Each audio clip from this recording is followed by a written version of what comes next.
이 대표는 쌍특검에 대해서 어떻게 보고 계십니까, 일단? 저는 특검에 대해서 이미 예측했던 게 예. 이게 통과될 수밖에 없고 통과되고 나면은 원래는 이제 공천이 끝나기 전까지 재의결을 마무리한다는 생각이었을 거예요. 네. 그 거부권 행사했을 때. 네. 제가 페이스북에 지적했던 것처럼 15일 내로 거부권을 대통령이 행사하셔야 되는 건 있지만은 그걸 다시 언제 재의결에 붙일지는 국회의장 마음입니다. 그러면은 말 그대로 국민의힘 공천이 끝난 다음에 다 자른 다음에 재의결에 올라갈 수도 있는 거예요. 그러면 그것도 통과됩니다. 네. 그러니까 지금 진퇴양난이에요. 좀 그런 상황을 만든 것은 결국 지금까지 일방적으로 국정을 운영해 오신 대통령이다. 저는 굉장히 안타깝고 저는 오히려 특검을 땡겨받자는 얘기를 했었어요.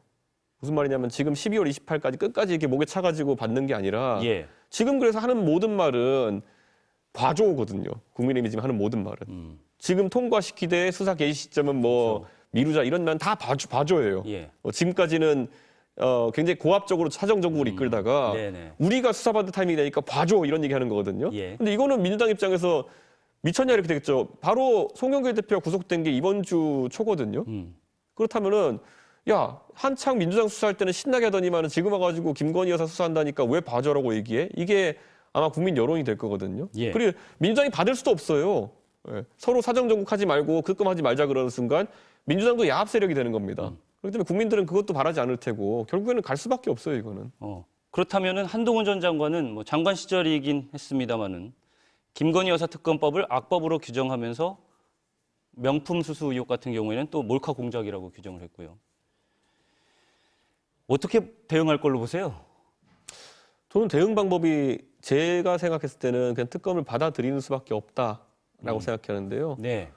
그걸 안 하는 순간 이제 뭐 그렇죠. 맞을 매는 맞고 가는 거죠. 예. 비대위원장 취임하고 첫 매를 맞고 시작하는 거겠죠. 근데 이게 이어질 거고요. 제가 아까 이게 자꾸 누가 이제 대통령과 한동훈 장관의 관계를 6.29와 그리고 전두환 노태우 관계로 묘사해가지고 이게 고착화되면 큰일 나는 게 아까 제가 말씀드렸죠. 한동훈 장관은 오히려 그 비록 이제 이 세력에 속해 있다고 돼 있지만은 문민정부의 새로운 시대를 연다는 느낌으로 가야 되는 것이지 6.29로 뭔가 약간의 그 약속 대련을 통해 가지고 권력을 이양받겠다는 생각으로 가면 큰일 납니다. 뭐 여론에서는 오히려 장세동이다 이런 표현들도 나오더라고요. 그럴 수도 있겠지만 제가 이렇게 할게요. 6.29를 해가지고 결국에는 그 순탄한 권력 이양을 꿈꿨던 사람들은 네. 나중에 노태우 대통령이 결국 아까 50 청산한다면서 했던 지점의 그 최대치가 뭡니까? 백담사 보내는 거잖아요. 예. 그럼 저는 여기서 또 한 가지 약간 그냥 추론해 보자면요. 지금 특검에 대한 여론이 비등하고 김건희 여사의 여러 가지 뭐 명품백이나 이런 것 때문에 비판율이 높으면요. 할 수 있는 생각의 한계치가 백담사 보내는 것처럼 아마 사가로 가시게 한다 뭐 이런 얘기가 나올 거예요. 예. 그건 사가가 무슨 백담사는 저 강원도에라도 있지 아크로비스타에 계신다 뭐 이런 거 제 입장에서는 본인들은 대단한 구국의 결단이라 생각하고 이렇게 포장하려고 하겠지만은 예. 국민들이 봤을 때는 야, 그 명품백을 받으신 데가 아크로비스타인데 아크로비스타 가 계시면 더 위험한 거 아니야? 뭐 이런 생각을 할 수도 있어요. 예. 그러니까 이게 지금 본인들이 계속 기획을 해가지고 뭘 언론을 통해서 흘리고 이게 대단한 결단인 양 자꾸 해서 이거 국면을 넘어가려고 하는데 예. 그게 아니라는 거죠. 저는 제발 지금이라도 국민들이 무엇을 원하는지에 대해 가지고 조금만 들어봤으면 좋겠습니다. 현 정권 출범 이후 여당의 리더십은 용산의 입김에 자주 요동쳤습니다. 한동훈 국민의힘 비상대책위원장 지명자의 과제 역시 그 연장선상에 놓여 있습니다. 당정 관계의 수평적 복원, 여당은 기대감을 숨기지 않습니다.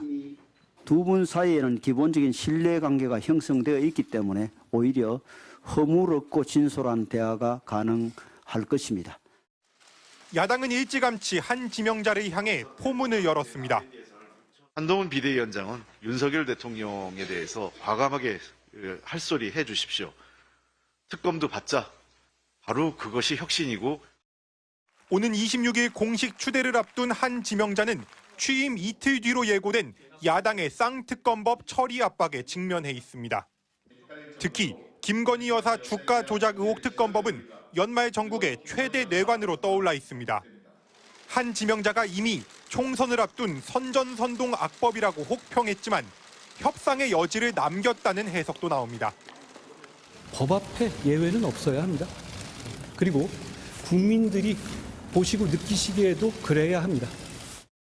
특검 출범을 총선 뒤로 미루고 수사 상황 브리핑과 같은 조항을 빼면 여야가 간극을 좁힐 수도 있을 거란 관측입니다. 그러나 더불어민주당은 단독 처리 의지를 굽히지 않고 있습니다.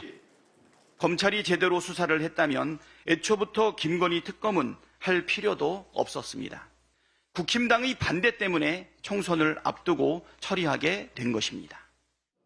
신당 창당을 선언한 이준석 전 대표 역시 강행 처리를 막을 수 없을 거라고 전망합니다. 그러니까 한창 민주당 수사할 때는 신나게 하더니만 지금 와가지고 김건희 여사 수사한다니까 왜 봐줘라고 얘기해? 이게 아마 국민 여론이 될 거거든요. 이른바 컨벤션 효과로 한껏 조명을 받고 있는 한동훈 지명자가 결국 김건희 특검법 앞에서 어떤 선택을 할지 주목됩니다. MBC 뉴스 손한일입니다.